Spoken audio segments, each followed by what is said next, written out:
Deep beneath the ocean, inside the crushing heat of a volcanic vent, life is breaking every rule in the chemistry textbook. Standard proteins usually unravel in this environment, failing to maintain their functional structure. However, these hyperthermophiles employ specialized molecular chaperones to protect nascent chains. By creating a stable microscopic sanctuary, they successfully bypass thermodynamic limits, thriving where everything else dies. Deep-sea hydrothermal vents represent an environment of extreme hostility. Here, superheated water reaches 400 degrees Celsius, while intense oceanic pressure creates conditions where standard organic life should instantly denature and fall apart.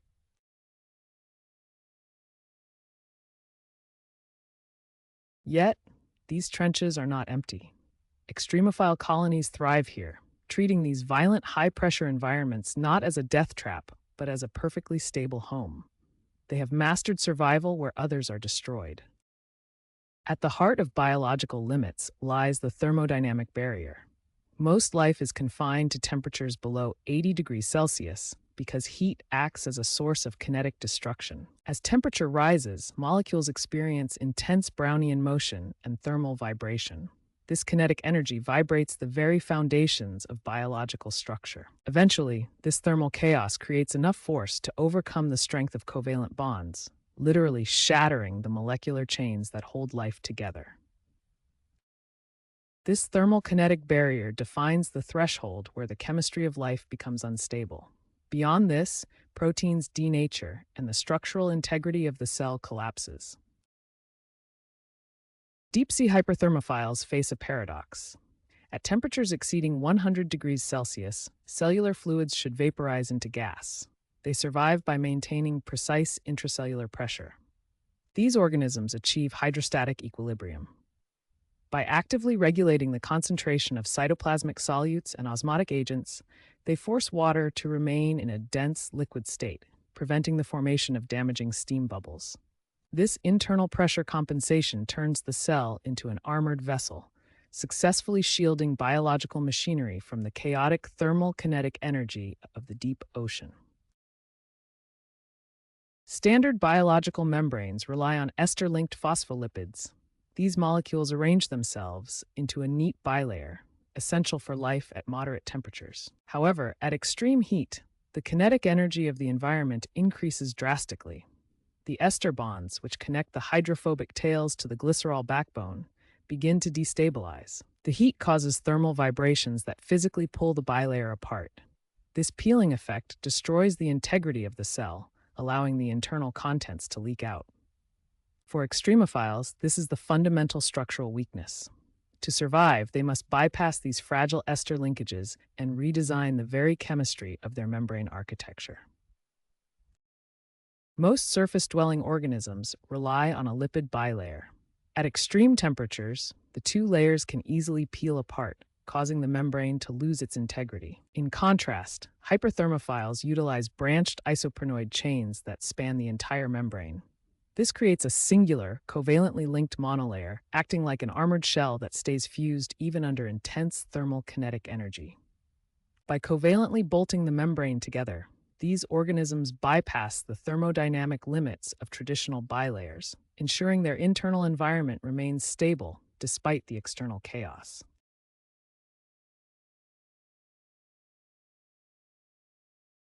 Hyperthermophilic proteins utilize specialized molecular scaffolding to survive extreme heat.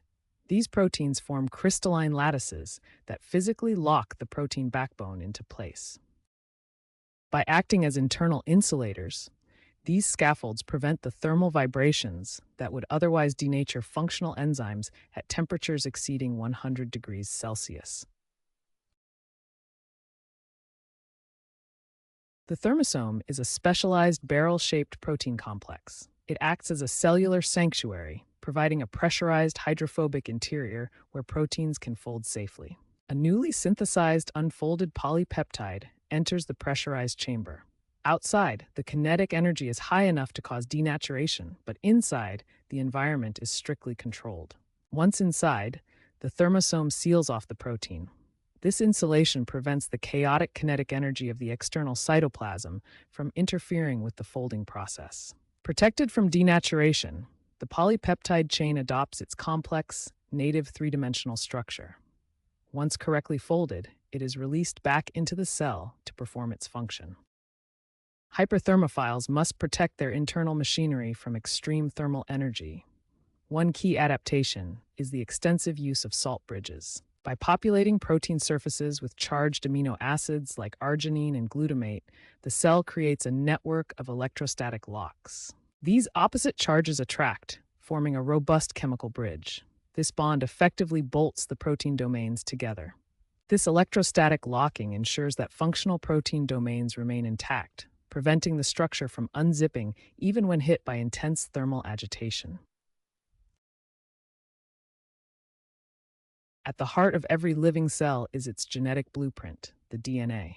Under normal conditions, DNA maintains a stable double helix structure held together by hydrogen bonds. However, in extreme hyperthermophilic environments, the thermal energy is so intense that these hydrogen bonds begin to vibrate violently. This leads to denaturation, where the double helix melts into separate single strands. This thermal melting is catastrophic, as the exposed single strands are highly susceptible to chemical damage. Furthermore, the very covalent phosphodiester bonds that link the DNA backbone itself are constantly threatened by thermal hydrolysis. The cell must therefore employ sophisticated molecular machinery to prevent its genetic information from being permanently destroyed by the heat. At extreme temperatures exceeding 120 degrees Celsius, the standard double helix of DNA becomes unstable. The hydrogen bonds holding the base pairs together begin to break, causing the strands to denature. Without protection, the DNA unzips, leading to fatal genomic collapse. Enter reverse gyrase, a specialized enzyme found in hyperthermophiles. It acts as a molecular anchor, specifically designed to withstand thermal chaos. This enzyme introduces positive supercoiling into the DNA. By overwinding the helix, it effectively bolts the strands together, raising the melting temperature of the DNA. Through this mechanism, life ensures that even in the boiling depths, the genetic blueprint remains secure and functional. At extreme temperatures, the most significant threat to a cell is the spontaneous hydrolysis of DNA phosphodiester bonds. Hyperthermophiles counteract this thermal destruction by maintaining an internal pH level significantly lower than their external environment. This high concentration of protons acts as an acid-base buffer, effectively shielding the vulnerable chemical linkages within the DNA structure from breaking. Meet Methanopyrus candleri, a remarkable microorganism that holds the record for life at high temperatures, thriving in extreme environments at 122 degrees Celsius. At such extreme temperatures, the double helix of DNA normally melts, causing the strands to separate and the genetic information to be lost. To survive, Methanopyrus utilizes a unique enzyme called reverse gyrase. This enzyme introduces positive supercoiling into the DNA, physically bolting the strands together. By preventing the DNA from denaturing, reverse gyrase allows this organism to treat 122 degrees Celsius as a stable home, redefining the boundaries of biology. Thermococcus codacarensis is a premier model organism for studying hyperthermophilic metabolism. It thrives at 85 degrees Celsius, an environment that would normally render standard metabolic enzymes completely inert. In this organism, the glycolysis pathway is fundamentally re-engineered. Enzymes are structurally modified to maintain their shape and catalytic activity, despite the extreme kinetic energy of the surrounding cytoplasm. A prime example is the GAPDH enzyme. While mesophilic versions would unzip, this organism utilizes specialized metal cofactors, such as tungsten, to lock the enzyme structure and keep metabolic flux moving even under thermal stress. This metabolic flexibility is not merely a survival tactic. For Thermococcus codacarensis, high-temperature efficiency is the default state, demonstrating how life can re-engineer fundamental chemistry to colonize the most extreme thermal frontiers on our planet. Synthetic biology is pushing the boundaries of life by transplanting the thermal resilience of extremophiles into common organisms like E. coli. Normally, E. coli membranes use ester-linked lipids, which are fragile at high temperatures. By inserting specialized enzymatic pathways, we can force the cell to synthesize ether-linked lipids. These ether bonds are significantly more resistant to thermal hydrolysis, effectively armoring the cell against heat. This breakthrough paves the way for industrial biotechnology to operate at high temperatures, vastly increasing efficiency and yield. Deep-sea hyperthermophiles challenge our fundamental understanding of thermal stress. Dr. Eris Thorne suggests that these organisms have evolved to utilize environmental heat as an entropic driver. Typically, high heat acts as a kinetic barrier, disrupting covalent bonds. But for these extremophiles, the thermal energy is incorporated into their metabolic pathways. By optimizing metabolic rates, they harness the ambient kinetic energy to accelerate chemical reactions that would otherwise remain dormant.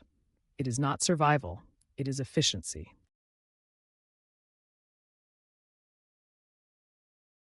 Our understanding of extreme life is expanding beyond the visible hydrothermal chimneys. We are now mapping the deep biosphere, a hidden world located deep within the subsea floor crust. This subsea floor environment represents one of the largest and most mysterious biomes on our planet. It is a vast, hidden network of microbes adapted to extreme pressures and temperatures, thriving within the porous rock layers beneath the ocean floor. By studying these hidden communities, we are uncovering how life persists in total isolation, far beneath the reach of sunlight and standard nutrient cycles. The existence of hyperthermophiles on Earth fundamentally shifts our search for life beyond our planet. We no longer look just for surface-level liquid water warmed by the sun. Icy moons like Europa and Enceladus have become prime targets. Their thick outer ice shells shield a subsurface ocean kept warm by volcanic activity at the core mantle boundary. These hydrothermal environments create the same high-pressure, high-heat stability that hyperthermophiles exploit here on Earth. Life here does not need sunlight. It needs only chemical energy from the core. This suggests that the most promising frontier for finding life is not on the surface of distant planets, but in the dark, pressurized, hydrothermal depths of these celestial worlds. By mapping the atomic blueprints of hyperthermophiles, we are entering an era of synthetic design. We are no longer just discovering these mechanisms, we are engineering them. Understanding how salt bridges and molecular scaffolding stabilize proteins allows us to design heat-resistant enzymes for medicine, plastic recycling, and clean energy. These synthetic tools operate at extreme temperatures, accelerating reaction kinetics in ways previously deemed impossible. This is the cornerstone of sustainable biotechnology. From engineering plastic-eating enzymes to optimizing biofuels, we are bolting biological efficiency into the heart of our industrial future. We are not witnessing a struggle against death. Deep-sea hyperthermophiles are not merely surviving the heat. They have fundamentally re-engineered the chemistry of life, treating the most violent environments on Earth as a stable home. By bolting molecules together with salt bridges and protective membranes, they prove that life is far more adaptable than textbooks once claimed. Life exists exactly where we thought it couldn't, forever changing our definition of what it means to be alive.